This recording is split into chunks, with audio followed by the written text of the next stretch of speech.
Let's take a look at some principles of effective instruction for 21st century learners.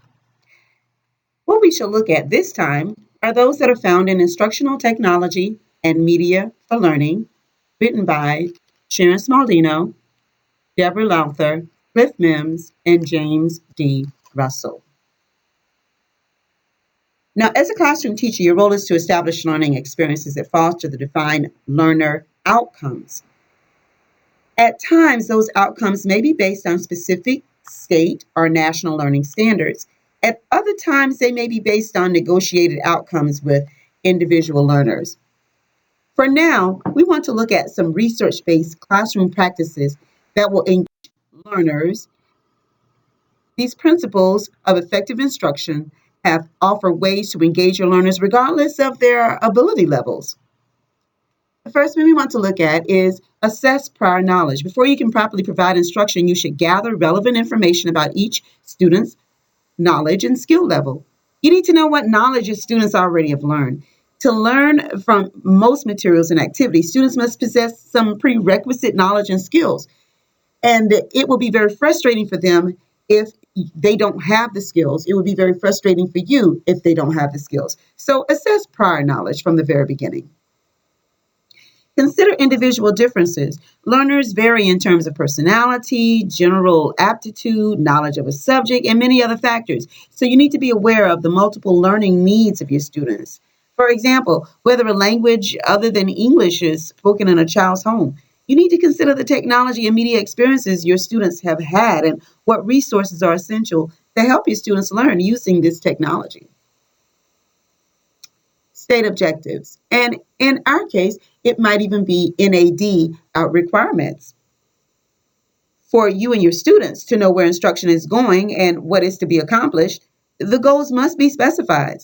Learning objectives must match expected outcomes or the standards or match the benchmarks. Students need to develop metacognitive skills. And the skills of selective monitoring, evaluating, and adjusting their approaches enhance students' learning and help to make them lifelong learners.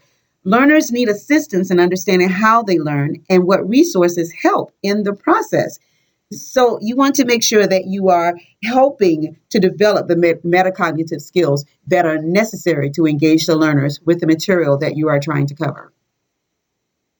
Provide social interaction. Teachers and peers serving as tutors or group members can provide a number of pedagogical as well as social supports. Learners gain experience and expertise when collaborating with others in and beyond the classroom. And as you'll see when you look at Bloom's taxonomy, this is a higher order thinking skill to be able to collaborate. So it's helpful for you to be able to provide social interaction scenarios for the students. You want to incorporate realistic context. Learners are most likely to remember and to apply authentic knowledge presented in real world context. And you also want to be able to apply authentic assessment. And assessment is talked about on a different presentation. So make sure you don't miss that one. Rote learning leads to inert knowledge. And that is learners know something, but they cannot apply it to real life. It needs to be applicable to the real world. Now, engage students in relevant practice. The most effective learning experiences are those requiring students to practice skills that build toward the desired outcome. Now, I'm not saying that they should not do rote memory. I'm not saying that. But what I'm saying is that even if they're doing practice with multiplication tables, etc., that it needs to be relevant. Offer frequent, timely, and constructive feedback. Student learning requires accurate information on misconceptions, or misunderstandings, and weaknesses.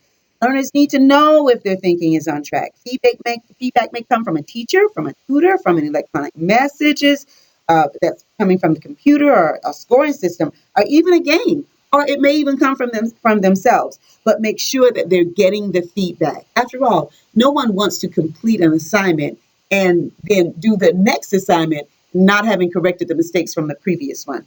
So that's just a little bit on the research-based classroom practices dealing with how to engage your learners regardless of their ability levels. Make sure you also look at the Bloom's taxonomy in the digital classroom for the 21st century, 4 C's, as well as the assessment. Have a great afternoon. Bye-bye.